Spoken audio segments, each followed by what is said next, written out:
تو میں ذرا اس کو تبلیغ کروں. تو وہ لے آیا. تو میں نے کہا اس کا شان ورود کیا ہے, اس کا کیا مطلب ہے, یہ نبی کریم صلی اللہ علیہ وسلم نے کیوں فرمایا تھا. تو میں کہنے لگا آپ اس بحث میں کیوں پڑھتے ہیں. تو میں نے کہا نہیں, حدیث کو سمجھنے کے لیے ذرا اس کو دیکھنا تو پڑتا ہے نا.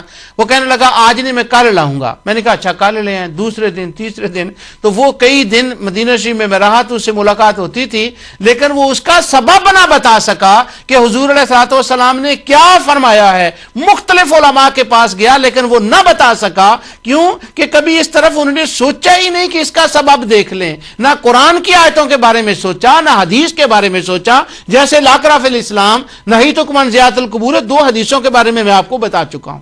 تو اس کے سبب ہوتے ہیں.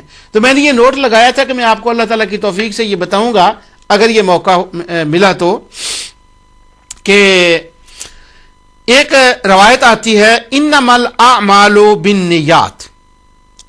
یہ امام بخاری 7 جگہ اس کو لائے ہیں. یہ میں صرف سمجھانے کے لیے عرض کر رہا ہوں کہ جب قرآن کی آیت پڑھیں یا سنیں, اس کی بیک گراؤنڈ جانے بغیر اس کی سمجھ نہیں آتی. انما الاعمال بالنیات کہ عملوں کا دار و مدار نیتوں پر ہوتا ہے. 7 مقام پر امام بخاری اس حدیث کو لائے ہیں.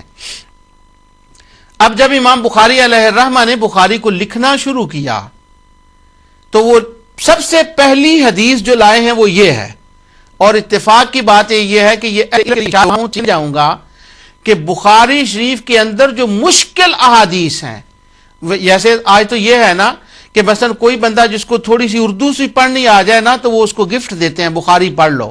سیدھا قرآن شریف دے دیتے ہیں. وہ امر بالمعروف نہی عن المنکر کی آیات تو ٹھیک ہیں, وہ تو میدان آسانی سے عبادات کی تو سمجھ آتی ہیں. قرآن اس طرح تو سمجھ تو نہیں آتا, اس طرح بخاری بھی سمجھ نہیں آتی, تو اٹھا کر دے دیتے ہیں. تو جو بخاری کے اندر بہت مشکل احادیث ہیں وہ سمجھ میں نہیں آتی, بہت مشکل ہیں. ان میں سے ایک روایت یہ بھی انما الاعمال بالنیات بھی ہے. امام بخاری جب پہلی روایت یہ لائے ہیں تو وہاں باب یہ ہے کیف بدا الوحی, کہ رسول اللہ صلی اللہ علیہ وسلم کے اوپر وحی نازل ہونا شروع ہوئی, کیسے نازل ہوئی. اس کے بعد وہ حدیث یہ لائے ہیں.